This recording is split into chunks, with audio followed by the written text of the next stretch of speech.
नमस्ते दोस्तों। Crypto currencies like bitcoin, Litecoin, NFTs, smart contracts और डिसेंट्रलाइज्ड ऐप्स, ये सारे जिस प्लेटफॉर्म पे बनते हैं उसे ब्लॉकचेन कहते हैं।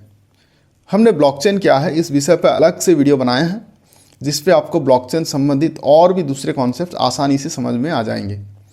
इसी वीडियो में हम ब्लॉकचेन के प्रकार के बारे में जानेंगे और उसके साथ साथ अलग अलग ब्लॉकचेन कैसे काम करते हैं, उसके एडवांटेज और डिसएडवांटेज के बारे में भी चर्चा करेंगे। तो आइए जानते हैं ब्लॉकचेन के कितने प्रकार होते हैं। ब्लॉकचेन ब्रॉडली दो तरह के होते हैं। पहला है परमिशनलेस ब्लॉकचेन और दूसरा है परमिशन्ड ब्लॉकचेन। परमिशनलेस ब्लॉकचेन और परमिशन्ड ब्लॉकचेन के फीचर्स को अगर मिला दिया जाए तो एक तीसरी तरह का ब्लॉकचेन बनता है जिसे हाइब्रिड ब्लॉकचेन कहते हैं। परमिशनलेस ब्लॉकचेन को पब्लिक ब्लॉकचेन भी कहा जाता है, जबकि परमिशन ब्लॉकचेन दो तरह के होते हैं। पहला है प्राइवेट ब्लॉकचेन और दूसरा है कंसोर्टियम ब्लॉकचेन। इससे पहले कि ब्लॉकचेन के प्रकार को हम ज़्यादा डिटेल में समझें, सबसे पहले हम परमिशनलेस और परमिशन ब्लॉकचेन में जो डिफरेंस है उसे समझ लेते हैं। ब्लॉकचेन नेटवर्क में नोड्स होते हैं जो कंसेंसस बनाते हैं कोई भी ट्रांजैक्शन को वैलिडेट करने के लिए।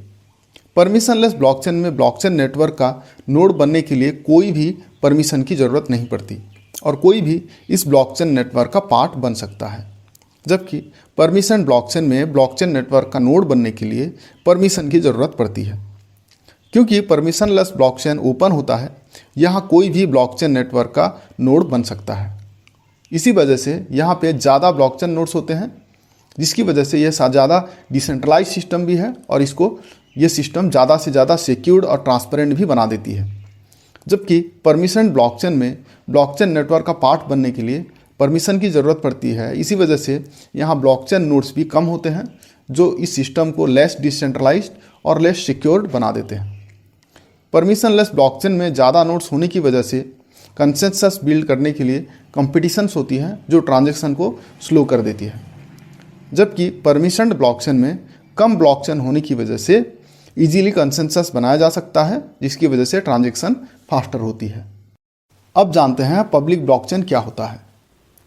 पब्लिक ब्लॉकचेन परमिशनलेस ब्लॉकचेन होते हैं जहां पे नेटवर्क का पार्ट कोई भी हो सकता है और ट्रांजैक्शन को वैलिडेट कर सकता है।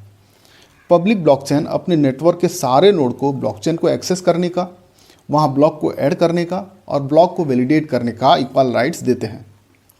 पब्लिक ब्लॉकचेन के नोड को माइन्स भी कहा जाता है, जहां माइनर्स कोई भी ट्रांजैक्शन को वैलिडेट करके ब्लॉक को ब्लॉकचेन में ऐड करने के लिए कंप्यूटेशनल पावर का इस्तेमाल करते हैं और जहां पावरफुल कंप्यूटर्स और ग्राफिक कार्ड्स का इस्तेमाल किया जाता है।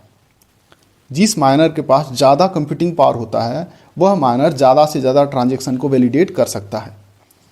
जब कोई भी क्रिप्टो करेंसी की ट्रांजैक्शन वैलिडेट होती है तो माइनर को कुछ कॉइन रिवार्ड के तौर पर मिल जाते हैं और थोड़ा सा ट्रांजैक्शन फ़ी भी मिल जाती है। पब्लिक ब्लॉकचेन का एडवांटेज यह है कि यह ज़्यादा डिसेंट्रलाइज्ड है, ज़्यादा सिक्योर्ड है और ज़्यादा ट्रांसपेरेंट भी है। और इसका डिसएडवांटेज यह है कि पब्लिक ब्लॉकचेन में ट्रांजैक्शन स्लोअर होती हैं। कुछ एक्सपर्ट्स का कहना है कि पब्लिक ब्लॉकचेन में जितनी कंप्यूटेशनल पावर इस्तेमाल हो रहा है उसका 51% या उससे ज़्यादा कंप्यूटिंग पावर अगर हैकर्स के पास आ जाए तो पब्लिक ब्लॉकचेन को भी हैक किया जा सकता है। अब जानते हैं प्राइवेट ब्लॉकचेन क्या होता है। प्राइवेट ब्लॉकचेन को मैनेज्ड ब्लॉकचेन भी कहा जाता है, क्योंकि यह एक तरह का परमिशन्ड ब्लॉकचेन है जिसे किसी सिंगल ऑर्गेनाइजेशन के द्वारा कंट्रोल किया जाता है। प्राइवेट ब्लॉकचेन में सेंट्रल अथॉरिटी डिसाइड करता है कि ब्लॉकचेन नेटवर्क का नोड किसे बनाया जाए, और ज़रूरी नहीं कि हर नोड को कोई भी फंक्शन एग्जीक्यूट करने का इक्वल राइट हो। रिपल और हाइपरलेजर ये दोनों प्राइवेट ब्लॉकचेन का उदाहरण है।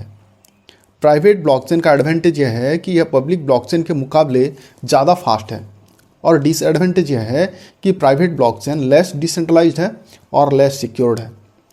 प्राइवेट ब्लॉकचेन और पब्लिक ब्लॉकचेन के ड्रॉबैक्स को एड्रेस करने के लिए कंसोर्टियम और हाइब्रिड ब्लॉकचेन डेवलप किया गया। अब जानते हैं कंसोर्टियम ब्लॉकचेन क्या होता है। कंसोर्टियम ब्लॉकचेन को फेडरेटेड ब्लॉकचेन भी कहा जाता है। कंसोर्टियम ब्लॉकचेन एक प्रकार का परमिशन ब्लॉकचेन होता है जिसे ग्रुप ऑफ ऑर्गेनाइजेशन चलाते हैं। क्योंकि इसे ग्रुप ऑफ ऑर्गेनाइजेशन चलाते हैं इसलिए यह ब्लॉकचेन प्राइवेट ब्लॉकचेन के मुकाबले ज़्यादा डिसेंट्रलाइज्ड है। ज़्यादा डिसेंट्रलाइज्ड होने की वजह से यह ब्लॉकचेन ज़्यादा सिक्योर्ड भी हो जाता है। अब जानते हैं हाइब्रिड ब्लॉकचेन क्या होता है। हाइब्रिड ब्लॉकचेन में प्राइवेट और पब्लिक ब्लॉकचेन के फीचर्स जोड़ दिए जाते हैं। हाइब्रिड ब्लॉकचेन किसी ऑर्गेनाइजेशन के द्वारा कंट्रोल भी किया जाता है और उसमें फ्रीडम भी होता है। कंट्रोलिंग अथॉरिटी चाहे तो किसी ट्रांजैक्शन को पब्लिक के लिए ओपन भी रख सकती है और ज़रूरत पड़ने पर प्राइवेट भी रख सकती है। लेकिन एक बार कोई भी ट्रांजैक्शन वैलिडेट हो जाए और ब्लॉकचेन में ऐड हो जाए तो उसमें बदलाव करने की पावर कंट्रोलिंग अथॉरिटी के पास नहीं होती। इसी वजह से ये एक सिक्योर्ड ब्लॉकचेन भी है और साथ में डिसेंट्रलाइज्ड भी है। IBM फूड ट्रस्ट एक तरह का हाइब्रिड ब्लॉकचेन माना जाता है। हमने लगभग हर तरह का ब्लॉकचेन के बारे में डिस्कस कर लिया। अब जाते जाते आपसे एक सवाल है, सोलाना क्या होता है? क्या एक proof of work crypto currency है या फिर proof of stake crypto currency है या NFT है या फिर स्मार्ट कॉन्ट्रैक्ट है? अगर आपको जवाब पता हो तो आप कमेंट सेक्शन में ज़रूर जवाब देना और इसी तरह का अपडेट के लिए आप हमारे चैनल को सब्सक्राइब कर सकते हैं और बेल बटन को भी प्रेस करना मत भूलना। और मिलते हैं अगले वीडियो में। धन्यवाद।